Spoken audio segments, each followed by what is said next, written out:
అగ్నిదేవుడు, స్వాహాదేవి చరితం మరియు వైభవం. సనాతన హిందూ ధర్మంలో అగ్నిదేవుడు, ఆయన అర్ధాంగి స్వాహాదేవిల తత్వం అత్యంత ప్రాముఖ్యమైనది. సృష్టి గమనానికి, యజ్ఞయాగాదుల నిర్వహణకు, దేవతలకు హవిస్సులను చేరవేయడానికి అగ్నిదేవుడు మూలస్తంభం కాగా, ఆ అగ్నికి దహన శక్తిగా, మంత్రస్వరూపినిగా స్వాహాదేవి నిలుస్తుంది. వేదాలు, ఉపనిషత్తులు, పురాణాలు మరియు ఇతిహాసాలలో అగ్నిదేవుడు మరియు స్వాహాదేవిల వైభవం, వారి వివాహ వృత్తాంతం అద్భుతంగా వర్ణించబడ్డాయి. ఆ దివ్య చరితాన్ని ఇక్కడ వివరంగా తెలుసుకుందాం. 1. వేదాలలో అగ్నిదేవుని వైభవం, వేదిక్ గ్లోరీ ఆఫ్ అగ్నిదేవ.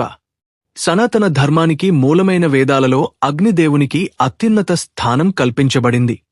చతుర్వేదాలలో ప్రథమమైన యుగ్వేదం అగ్నిదేవుని ప్రార్థనతోనే ప్రారంభమవుతుంది. అగ్నిమిళ్లే పురోహితం యజ్ఞస్య దేవముత్విజం, హోతారం రత్నధాతమం. యుగ్వేదం 1 జనవరి 2001. ఈ మంత్రం ద్వారా అగ్నిదేవుడు యజ్ఞానికి పురోహితుడని, యజ్ఞకర్త అని, దేవతలకు హవిస్సులను సమర్పించే హోత అని, నవరత్నాలను ప్రసాదించే పరమేశ్వర స్వరూపుడని స్తుతించబడింది. దేవముఖం, ద మౌత్ ఆఫ్ గాడ్స్. వేదాల ప్రకారం అగ్నిదేవుడు దేవముఖం అంటే దేవతల నోరు. యజ్ఞగుండంలో హోత సమర్పించే నెయ్యి, సమధలు, హవిస్సులను అగ్నిదేవుడు స్వీకరించి ఆయా దేవతలకు భాగాలను చేరవేస్తాడు. అగ్ని లేనిదే యజ్ఞం లేదు, యజ్ఞం లేనిదే దేవతలకు తృప్తి లేదు. హవ్యవాహనుడు మరియు కవ్యవాహనుడు. అగ్నిదేవుడు దేవతలకు హవిస్సులను మోసేటప్పుడు హవ్యవాహనుడు అని, పితృదేవతలకు పిండ ప్రదానాలు మరియు కవ్యాలను చేరవేసేటప్పుడు కవ్యవాహనుడు అని పలవబడతాడు. 2. ఉపనిషత్తులలో అగ్ని తత్వం, అగ్ని ఇన్ ఉపనిషత్స్. ఉపనిషత్తులు అగ్నిని కేవలం భౌతికమైన మంటగా కాకుండా అంతర్లీనంగా ఉండే బ్రహ్మచైతన్యానికి ప్రతీకగా వర్ణించాయి. కఠోపనిషత్తు నాచికేతాగ్ని. యమధర్మరాజు నచికేతునికి పరమరహస్యమైన నాచికేతాగ్ని విద్యను ఉపదేశిస్తాడు. ఈ అగ్నిని ఉపాసించడం వల్ల సాధకుడు స్వర్గలోకాన్ని పొంది జనన మరణ చక్రం నుండి విముక్తి పొందే మార్గాన్ని కనుగొంటాడని వివరించబడింది. ఇక్కడ అగ్ని జ్ఞానానికి, సాధనకు ప్రతీక. కేనోపనిషత్తు యక్షోపాఖ్యానం. పరబ్రహ్మ స్వరూపం దేవతల గర్వాన్ని అణచడానికి ఒక యక్షుడి రూపంలో ప్రత్యక్షమవుతుంది. అగ్నిదేవుడు తన శక్తినంతా ఉపయోగించినా ఆ యక్షుడు ఉంచిన ఒక చిన్న గడ్డిపరకను కూడా దహించలేకపోతాడు. ఈ ఘట్టం ద్వారా సమస్త విశ్వంలో వెలిగే అగ్ని మరియు తేజస్సు కేవలం పరబ్రహ్మ శక్తి వల్లే సాధ్యమవుతుందని ఉపనిషత్తు స్పష్టం చేసింది. 3. పురాణాలలో స్వాహాదేవి జన్మ వృత్తాంతం, ద డెసెంట్ ఆఫ్ స్వాహాదేవి. పురాణాల ప్రకారం స్వాహాదేవి దక్ష ప్రజాపతి మరియు ప్రసూతెల పుత్రిక. దేవి భాగవతం మరియు బ్రహ్మవైవర్త పురాణం ప్రకారం సృష్టి ఆరంభంలో బ్రాహ్మణులు యజ్ఞాలు చేసి ఆహుతులు సమర్పించినప్పుడు దేవతలకు ఆ హవిస్సులు అందేవి కావు. దేవతలు ఆకలితో అలమటించేవారు. ఈ సమస్యను పరిష్కరించడానికి బ్రహ్మదేవుడు ఆదిశక్తిని ప్రార్థించాడు. జగన్మాత అనుగ్రహంతో ఆమె తేజస్సు నుండి స్వాహాదేవి జన్మించింది. బ్రహ్మదేవుడు స్వాహాదేవిని చూసి, అమ్మా, నీవు అగ్నిదేవునికి దహన శక్తిగా, ఆయన అర్ధాంగిగా ఉండు. నీ నామము ఉచ్చరించకుండా బ్రాహ్మణులు సమర్పించే ఏ హవిస్సునైనా అగ్నిదేవుడు స్వీకరించలేడు అని వరమిచ్చాడు. ఈ విధంగా ప్రతి మంత్రం చివరన స్వాహ అని పలికినప్పుడే ఆహుతి పవిత్రమే అగ్నిదేవుని ద్వారా దేవతలకు చేరుతుంది.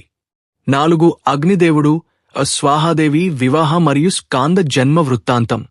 మహాభారతంలోని వనపర్వంలో మరియు మార్కండేయ పురాణంలో అగ్నిస్వాహాదేవిల ప్రణయ వివాహగాథ అత్యంత ఆసక్తికరంగా వివరించబడింది.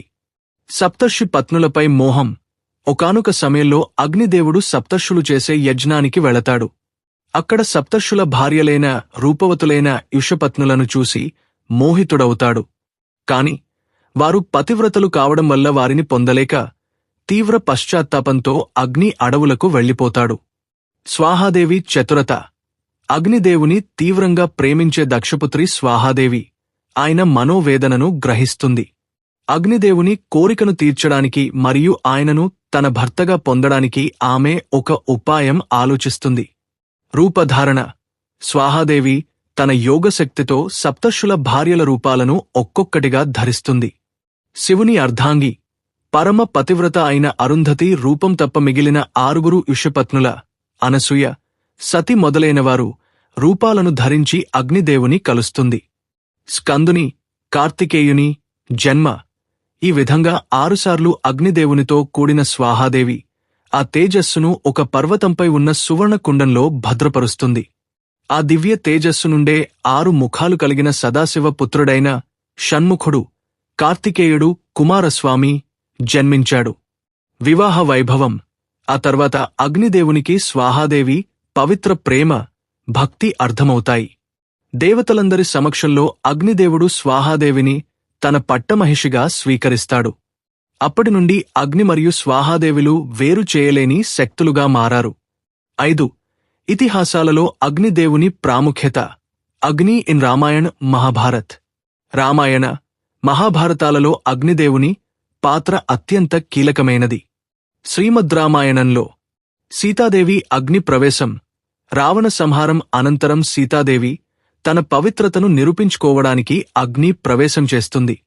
అప్పుడు అగ్నిదేవుడు స్వయంగా లక్ష్మీస్వరూపిణి అయిన సీతాదేవిని ఏమాత్రం గాయపరచకుండా భద్రంగా శ్రీరామునికి అప్పగిస్తూ ఆమె మహాపతివ్రత అని లోకానికి చాటి చెప్పాడు. మాయా సీత వృత్తాంతం.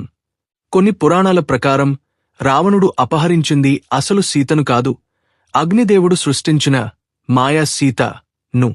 లంకా దహనం మరియు రావణ వధ ముగిసిన తర్వాత అగ్నిదేవుడు మాయా సీతను తనలో లీనం చేసుకుని అసలు సీతాదేవిని రామునికి అప్పగించాడు. మహాభారతంలో ఖాండవ దహనం. అగ్నిదేవుడు అజీర్ణ వ్యాధితో బాధపడుతున్నప్పుడు ఖాండవ వనాన్ని దహించి తన ఆకలిని తీర్చుకోవాలని కోరుకుంటాడు. అర్జునుడు, శ్రీకృష్ణుడు ఇంద్రుడి వర్షాన్ని అడ్డుకుని అగ్నిదేవునికి సహాయం చేస్తారు. ఇందుకు కృతజ్ఞతగా అగ్నిదేవుడు అర్జునునికి గాండీవ ధనస్సును, అక్షయ తూణీరాలను, కపధ్వజ రథాన్ని బహుకరిస్తాడు. కృష్ణునికి సుదర్శన చక్రం. అగ్నిదేవుడే శ్రీకృష్ణునికి అత్యంత శక్తివంతమైన సుదర్శన చక్రాన్ని బహుమానంగా ఇస్తాడు. 6. స్వాహాదేవి మహత్యం మరియు ఆధ్యాత్మిక రహస్యం. హిందూ సంప్రదాయంలో హోమం చేసేటప్పుడు స్వాహ అనడం వెనుక లోతైన శాస్త్రీయ, ఆధ్యాత్మిక రహస్యం ఉంది. శక్తి. శక్తిమంతుడు. శివునికి శక్తి. విష్ణువుకు లక్ష్మి వలె అగ్నిదేవునికి స్వాహాదేవి ఒక శక్తి.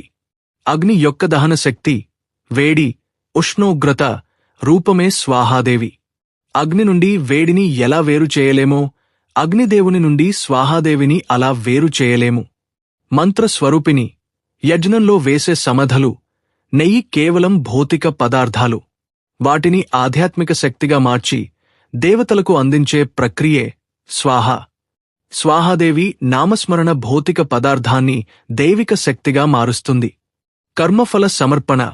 స్వాహ అంటే నాది కాదు, అంతా దైవార్పణం, నా మమ అనే త్యాగభావన. మనం చేసే కర్మల ఫలాలను భగవంతునికి నిస్వార్థంగా సమర్పించడాన్ని ఇది సూచిస్తుంది. 7. అగ్ని మరియు స్వాహాదేవిల నిత్య పూజా ఫలితం. సనాతన ధర్మంలో ప్రతి శుభకార్యం అగ్ని సాక్షిగానే జరుగుతుంది. వివాహంలో అగ్ని ప్రదక్షిణ, గుహ ప్రవేశంలో వాస్తు హోమం, ఆయుష్య హోమం మొదలైనవన్నీ అగ్నిదేవుని సాక్షిగా స్వాహాదేవి మంత్రోచ్చారణతోనే పూర్తవుతాయి. తేజస్సు, ఆరోగ్యం. అగ్ని ఆరాధన వల్ల శరీరంలో జఠరాగ్ని, జీర్ణశక్తి సక్రమంగా ఉంటుంది. ముఖంలో వర్చస్సు, బుద్ధిలో తీవ్రత పెరుగుతాయి. వాస్తు దోష నివారణ.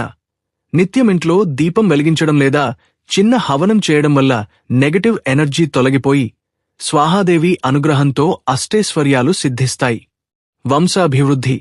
అగ్నిదేవుడు మరియు స్వాహాదేవిల అనుగ్రహంతో జన్మించిన స్కందుడు, కార్తికేయుడు శౌర్యానికి, విజయానికి ప్రతీక.